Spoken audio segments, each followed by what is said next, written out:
شما یک سله زاغ ملت تاجک، سیاه رویان باغ ملت تاجک.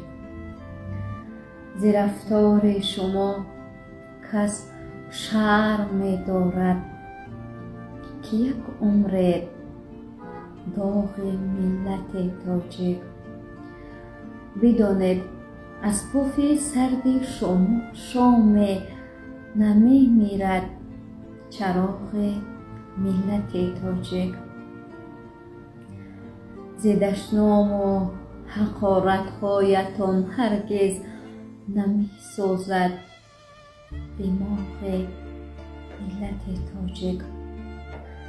پس از ویرانه ها آباد گردیدن چی باشد این سراغ ملت تاجک؟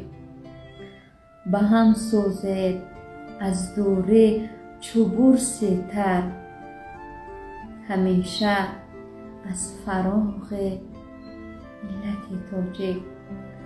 به هم سوزد از دوره چو برس تر، همیشه از فراغ ملت تاجک.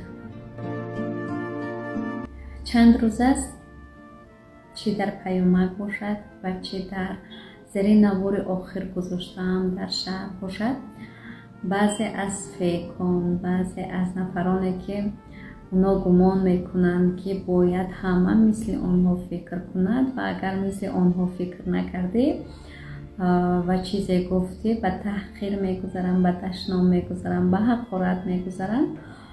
حتی آوازی هم حقارت کردن، دشنام کردن، آوازی هم گپ های قبیح زدن.